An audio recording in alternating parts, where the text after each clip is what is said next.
दोस्तों नमस्कार, आप सभी का स्वागत है आज के इस वीडियो में। यूपी टेट परीक्षा में ओएमआर में जो बच्चों से मिस्टेक हुई हैं, लगातार व्हाट्सएप पे कमेंट में लगातार लोग हमसे अलग अलग क्वेश्चंस पूछ रहे हैं। किसी की कुछ गलती हुई, किसी की कुछ पूछ रहे हैं रिजल्ट आएगा या फिर नहीं आएगा। उस कंडीशन में एक डेडिकेटेड वीडियो रहेगा यूपी टेट ओएमआर को लेकर के। रिजल्ट किस कंडीशन में रुकेगा उसकी भी हम बात करेंगे और किस कंडीशन में नहीं रुकेगा उसकी भी हम बात करेंगे। अगर आप कैटेगरी भरना भूल गए हैं, ठीक है, जैसे वहाँ पर ऑप्शन था कि अगर कोई कैटेगरी एप्लीकेबल है तो वहाँ पर आप जनरल, ओबीसी, एससी, एसटी जो भी है आप लिख दीजिए। वहाँ पर अगर आप भूल गए हैं तो आपका रिजल्ट नहीं रुकेगा, क्योंकि जो आपका ओएमआर चेक होता है उसमें वही चीज़ें चेक होती हैं जो आप बबल्स भरते हैं, यानी जो गोले फिल करते हैं वही ओएमआर रीड करता है, ना कि जो आपने लिखा है वो रीड करता है।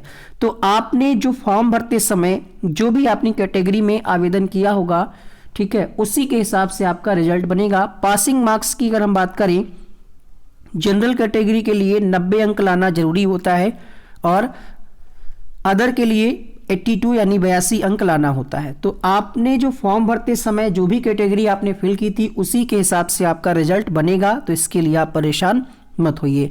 बहुत सारे बच्चे ये कमेंट कर रहे हैं कि सर सिग्नेचर करना हम भूल गए हैं, या क्लास में जो कक्ष निरीक्षक थे उसमें से सिग्नेचर करना हमारी ओएमआर सीट पर गलती से छूट गया है। इसका भी कोई प्रभाव नहीं पड़ेगा, आपका रिजल्ट आएगा। अगर आपने अपनी ओएमआर को ब्लू पेन से भरा है तब भी कोई दिक्कत नहीं है, बस आपके बबल्स ठीक से भरे हों।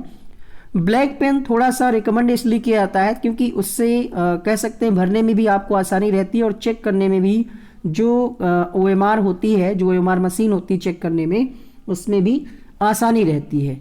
तो बढ़ते हैं यहाँ पर अगले क्वेश्चन की तरफ। यहाँ पर बहुत सारे लोग ये पूछ रहे हैं कि हमने नंबर ऑफ क्वेश्चंस अटेम्प्ट नहीं लिखा है, जो उसमें लिखना होता था कि आपने 150 क्वेश्चन किए या 140 किए, वो हमने नहीं लिखा। देखिए यहाँ पर भी कोई फर्क नहीं पड़ेगा, ये उस कंडीशन के लिए होता है, धांधली को रोकने के लिए ये स्टेप है। यहाँ पर कई बार ऐसे केसेस आए जिसमें ओएमआर लोग ब्लैंक जमा कर देते थे और बाद में जुगाड़ से उनकी ओएमआर को अलग से भर दिया जाता था। तो इसलिए ये छात्र द्वारा ही लिखा दिया जाता है कि आपने 150 क्वेश्चंस को फिल किया है, लिख दीजिए, ठीक है। तो इसलिए इसका कोई प्रभाव नहीं पड़ेगा।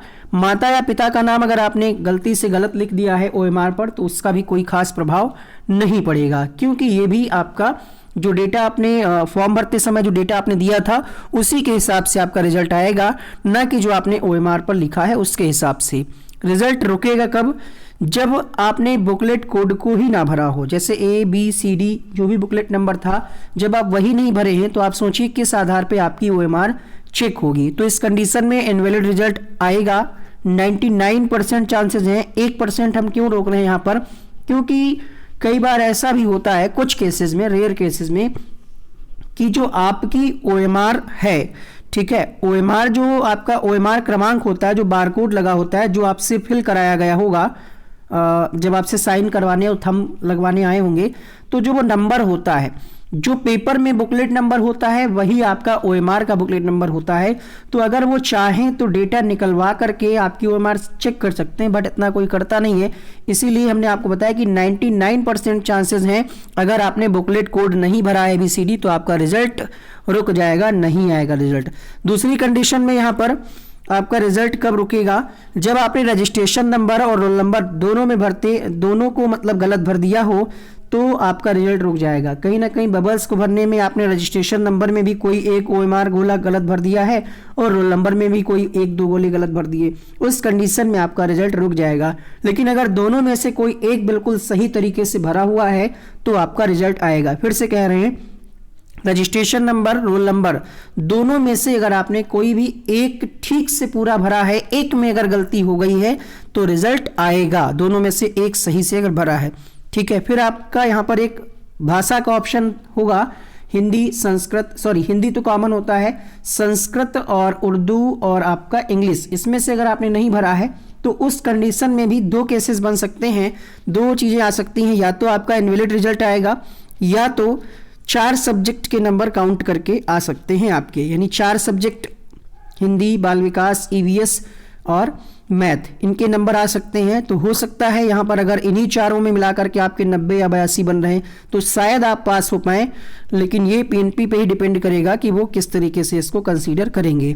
तो ये भाषा वाली बात हो गई। इसके अलावा पेपर 2 में जिन लोगों ने भरा ही नहीं है साइंस, सोशल साइंस जिनका ऑब्जेक्ट ऑप्शनल था, तो वहाँ पर भी आपका रिजल्ट रुक जाएगा, मिसमैच हो जाएगा, रिजल्ट आपका नहीं आएगा। तो उम्मीद करते हैं सारे डाउट आपके क्लियर हो गए होंगे।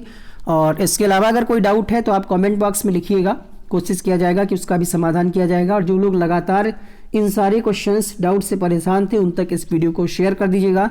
मुलाकात करेंगे अगले वीडियो में। चैनल को भी आप सब्सक्राइब करके बेल आइकन को ऑन कर लें।